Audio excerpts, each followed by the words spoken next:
tengan un saludo todos, los de aquí de la casa y los que me van a estar viendo por las redes sociales.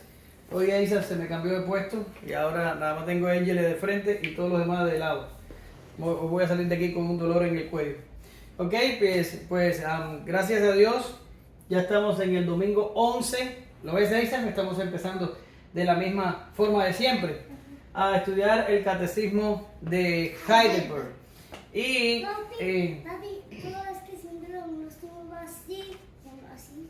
ya, entonces ahora vamos a ver a Eyele para que oren por la clase y entonces pasamos a leer las preguntas. A ver, Eyele, alto para que se te oiga el video.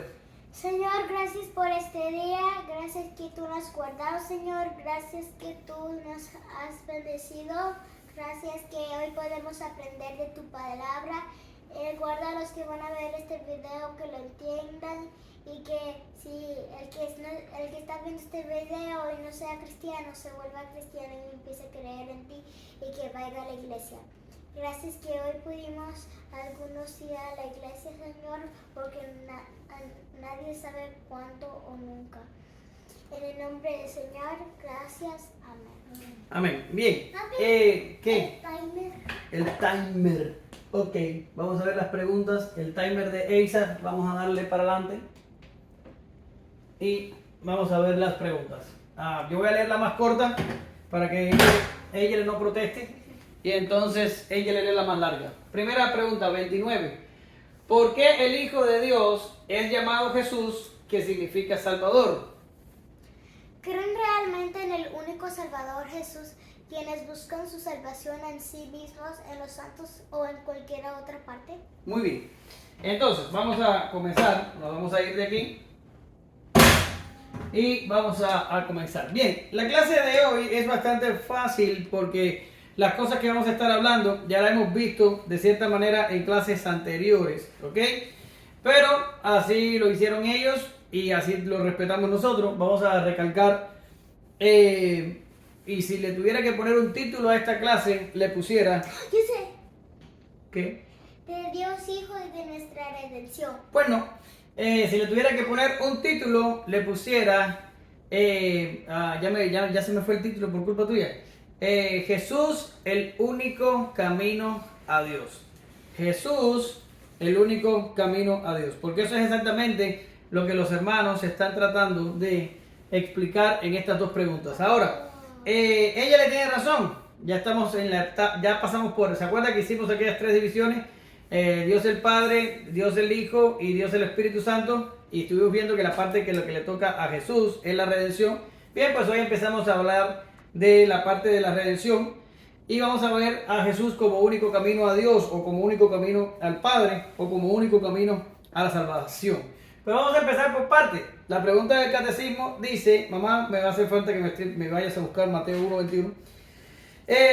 ¿Por qué el Hijo de Dios es llamado Jesús, que significa Salvador? Entonces, vamos a ver qué dice Mateo 1:21. La que primero llegue.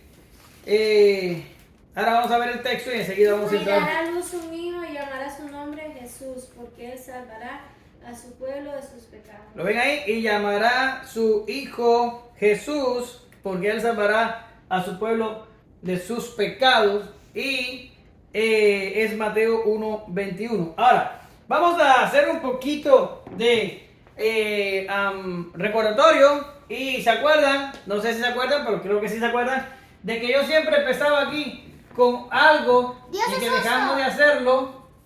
¿Se acuerdan? Porque ella siempre me lo recordaba. Y Lo necesitamos. nosotros, sí, lo necesitamos recordar para partir. De justo.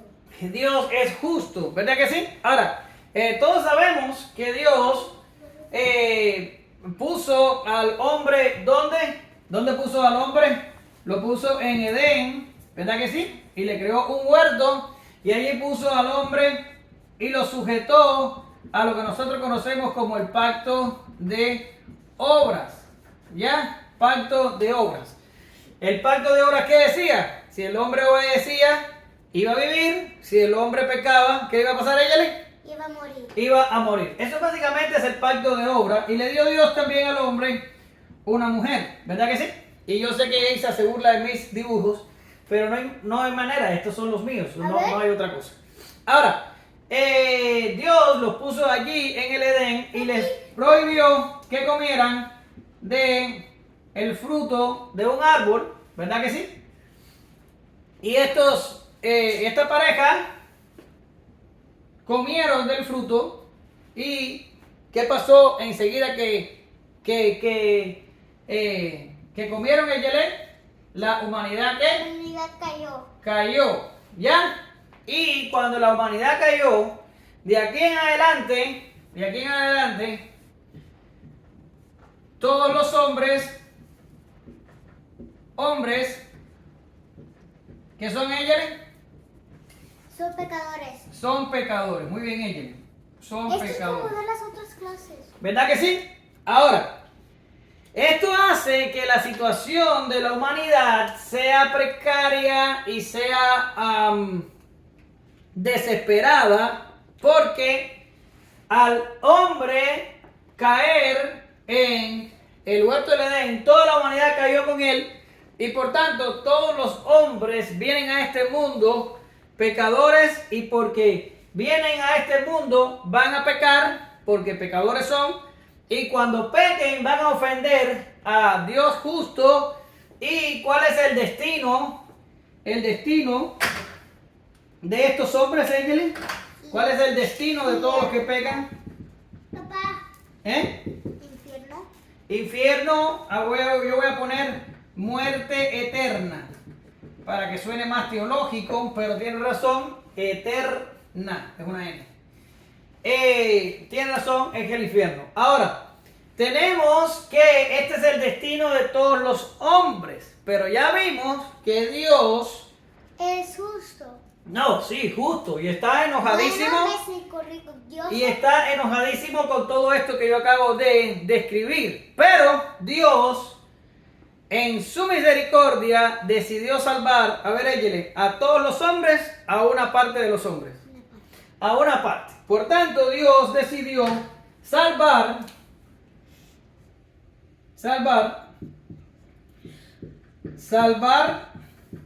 a algunos. ¿Ya? Ahora, estos hombres que decidió salvar no podían ser salvados ellos mismos. ¿Por qué razón, mamá? ¿Por qué no se podían salvar ellos mismos?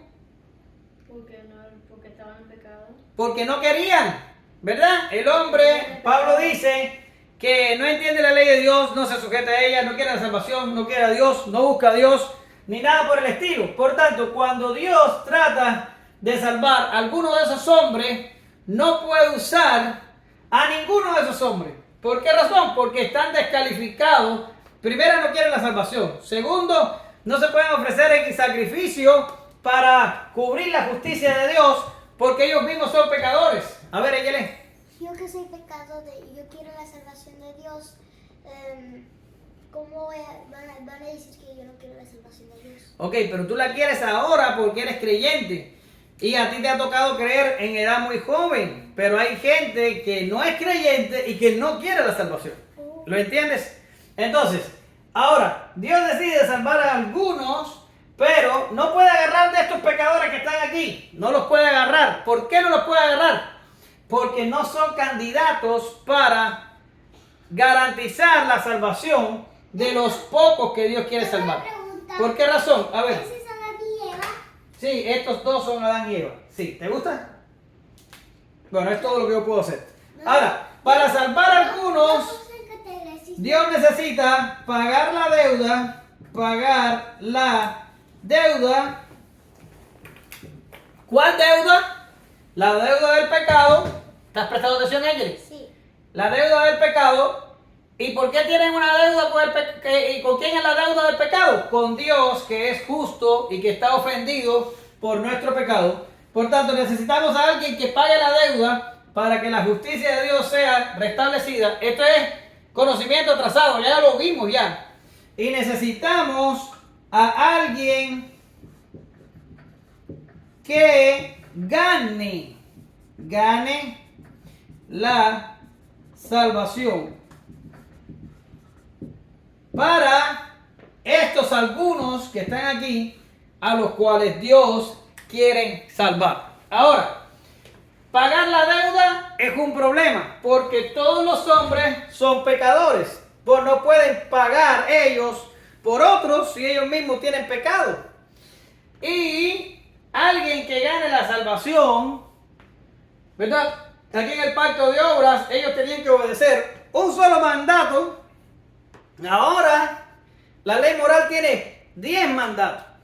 Pero esos mandatos, que son 10, tienen muchas aplicaciones y muchas implicaciones. Por tanto, si fue difícil para un hombre aquí salvarse por medio de un mandamiento nada más, ¿cuánto difícil será salvarse por los que tenemos ahora? Es un problema, ¿verdad? Tenemos el problema de pagar la deuda y tenemos el problema de ganar la salvación. ¿Qué hace Dios? Y lo sabemos que lo hizo desde antes de la fundación del mundo. Dios hace un arreglo eterno. Quiere decir, lo hizo antes que todas las cosas. Y esto se llama en teología el pacto de redención. Y Dios en ese arreglo eterno ordena al Hijo de Dios venir a la tierra, encarnarse en un ser humano, ¿verdad que sí? Para que pagara la deuda, porque si no es un ser humano, no puede pagar la deuda de los humanos. Necesita ser humano. Ya eso lo vimos en clases anteriores.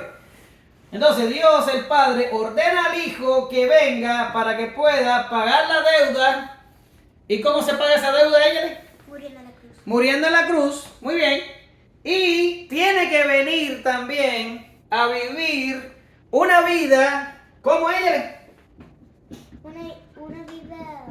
Una vida perfecta, una vida sin pecado, sujeto a la ley, sometido a la ley, y la tiene que pasar perfecta, sin pecado, sin un solo pecado, de ninguna condición, ¿verdad? Y entonces cuando el Hijo pague la deuda en la cruz y viva la vida perfecta, sin pecado, y gane entonces la salvación, esto que está aquí se le imputa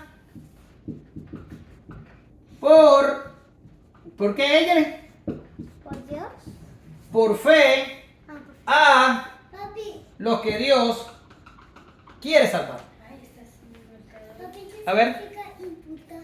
Ajá, imputa es cuando, por ejemplo, la deuda tuya como pecador se le pasa legalmente a Jesús, y la vida santa de Jesús se le pasa legalmente, judicialmente, se te pasa a ti.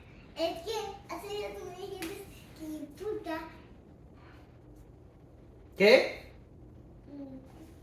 Ok, Eisa, eso es lo que significa. Imputar significa pasar a la cuenta de otro. Tu cuenta es pasada a Jesucristo y la cuenta de Jesucristo es pasado a nosotros. Punto, se acabó. Bien. Ahora, la pregunta, ¿qué dice? La pregunta dice, ¿por qué el Hijo de Dios es llamado Jesús, que significa Salvador? ¿Por qué es llamado Salvador? Bueno, porque la única persona en todo el universo que podía venir a este mundo, agarrar forma humana y pagar nuestra deuda y ganar la salvación por medio de una obediencia perfecta, es Jesús, el Hijo de Dios, la segunda persona de la Trinidad, que se encarnaría en Jesús. Ahora, de este grupo que está aquí, que son todos los caídos, de este grupo que está aquí, no hay nadie que pueda hacer esto que está acá. Por tanto, ¿por qué llamamos a Jesús Salvador? Porque Jesús es el único ser humano que hizo las dos cosas que tenían que ser hechas: pagar la deuda para salvar a algunos y guardar la salvación que se les va a imputar a algunos por medio de la fe, para que puedan entonces ser salvos. ¿Por qué se le llama a Jesús Salvador? Porque fue exactamente el que lo hizo, y no solo el que lo hizo, el único que posiblemente podía hacerlo. Nadie más podía hacer esta obra de Jesús. ¿Por qué razón? Porque necesitábamos un hombre sin pecado que lo hiciera y todos eran pecadores y necesitamos un hombre lo suficientemente santo para ganar una salvación por medio de una obediencia perfecta. Y esto solo podría hacerlo Jesús. ¿Por qué llamamos a Jesús Salvador? Porque es exactamente el único que hizo lo que tenía que hacer. ¿Verdad que sí? Nosotros realmente, dice Paul Washer, que nosotros, la única colaboración que hacemos a nuestra salvación, ¿qué cosa es? Es creer en él. No. ¿Qué pecar. cosa es? Pecar. El pecado. La única colaboración que hacemos a nuestra salvación es el pecado. Porque la fe, ella, es un don de Dios. ¿Y qué significa la palabra de Dios? El don, regalo. Es un regalo. Como, Por tanto, por ejemplo, Dios- si tú tienes un don de piano, es como un poder, ¿no? No es un poder, ella es un regalo. ¿Ya? Ahora, vamos a... Ya. La carne se está asando, pues no lo digas muy alto, no vaya a ser que después nos caiga visita. Entonces, aquí tenemos la segunda pregunta.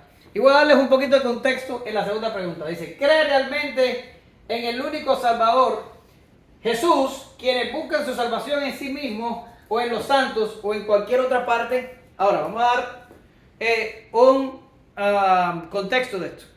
En los tiempos que se escribió este catecismo, había una, escucha esa, una disputa muy grande. Es como una, creo que es una, ¿cómo es una disputa? Otra palabra, una riña o una batalla o un desacuerdo entre los reformados. Estas palabras son muy graciosas. Ok, suena graciosa, pero es una palabra del español que te tienes que aprender. Una querella entre los católicos romanos, que era una religión, contra la iglesia reformada. Y no solo la iglesia reformada, estaba también la iglesia luterana peleando también por estas cosas. Y las personas en la iglesia católico romanas practicaban un tipo de intercesión por los santos. ¿Quiénes son los santos? Los santos, según la iglesia católico romana, son los creyentes que una vez vivieron aquí en la tierra, pero se murieron y fueron al cielo. Entonces, ellos tienen un mecanismo bastante intrincado y que yo no se los voy a estar explicando a ustedes para determinar cuáles creyentes de los que vivieron en la tierra están en el cielo y cómo ellos están seguros de eso. Pero de alguna forma, ellos tienen una lista elaborada con nombres de cristianos que una vez vivieron en la tierra y ahora están en el cielo, según ellos, y a estos llama, ¿cómo? ¿Mamá? ¿Tú que fuiste católica, mamá? Santos. Sin embargo, esto es en contradicción, ya, se acabó las participaciones, que se me acaba el tiempo. Ahora, nosotros en la Biblia, el Nuevo Testamento llama santos a todos los creyentes, no a una parte minúscula que la iglesia de alguna forma esotérica está pensando que está en el cielo. No, en el Nuevo Testamento Pablo llama santos a todos los creyentes. Pero bueno, estamos aquí en la parte del católico romano. Entonces tiene su lista. ¿Y qué es lo que hacen ellos? Ellos enseñaron a la iglesia, y vamos a dibujar una iglesia. ¿Ya? ¿Verdad que parece una iglesia? Le hacemos una ventanita a ella para que no te burle y una puertecita. A ver, ¿Ya está? Entonces, ellos enseñaron a la iglesia, a las personas de la iglesia, papi. a que no fueran para Isafá, que no fueran directamente a Jesús. ¿Lo están mirando aquí ellos? Que no fueran directamente a Jesús, sino que ellos hablaron de, mírame para acá, la intercesión de los santos. Y ellos pusieron a los santos entre medio de la iglesia y Jesús y le dijeron a los creyentes, ustedes, vamos a cambiar de color para que no se confundan, ustedes oran a los santos y le piden a los santos que ya están en el cielo que interceda delante de Jesús para que entonces Jesús pueda responder las oraciones de ustedes. Y lo complican un poquito más, porque también meten ahí en ese esquema a María, la madre de Jesús. Pero yo no voy a complicar eso con ustedes hoy. Ahora, ellos entonces no confiaban en los méritos de Jesucristo directamente, sino más bien confiaban en los méritos de Jesucristo, pero también confiaban en la intercesión que podían hacer los santos a Jesucristo a favor de ellos. ¿Qué hicieron? ¿Qué es lo que está haciendo entonces los católicos romanos con respecto a la intercesión de los santos? Ellos agregaron a la salvación. ¿Agregaron? Ellos agregaron. Porque mientras que nosotros los protestantes decimos que uno se salva solo por la fe, ellos están agregando a la fe en Jesucristo la intercesión de los santos. Pero el catecismo lo complica un poquito más, porque el catecismo dice aquí, quienes buscan su salvación en sí mismos, ¿ya? O en los santos, o en cualquier otra parte. Ahora, cuando dice en cualquier otra parte, ahora mismo, Eyelen, tú no lo sabes, pero en la iglesia nuestra están dando estudios expositivos de la epístola del apóstol San Pablo a los colosenses, y los colosenses tenían un problema, y es que habían venido unos falsos maestros y estaban diciendo que tener fe en Jesucristo no era todo lo que necesitaban, sino que necesitaban guardar una serie de cosas raras que se le llama por los estudiosos la herejía colosense, que era una mezcla de algunas religiones, pero yo no te voy a complicar con muchas palabras raras. Y entonces Pablo le escribe la carta a ellos, demostrándoles y enseñándoles que ellos están completos en Cristo y que ellos no necesitan absolutamente nada más que a Cristo. Por tanto, vemos que el problema este de los católicos romanos no es solamente un problema de la Reforma, que eso fue por allá por el 1600, sino que también era un problema en los tiempos de la iglesia primitiva y es un problema hoy también. ¿Por qué razón? Porque la Biblia enseña que para yo salvarme, solo necesito fe en Cristo. Ya está. Fe en Cristo da salvarme. Y producto de que yo me salvo, yo voy a hacer buenas, ¿qué cosa hay? Obras. Buenas obras. ¿Ya lo ves? Ahora, las personas que dicen que confían en la salvación en sí mismo o en cualquier otra parte, agarran este esquema que está acá arriba y lo invierten. Y entonces ellos dicen que la fe en Cristo es tan solo el primer paso. Pero yo necesito buenas obras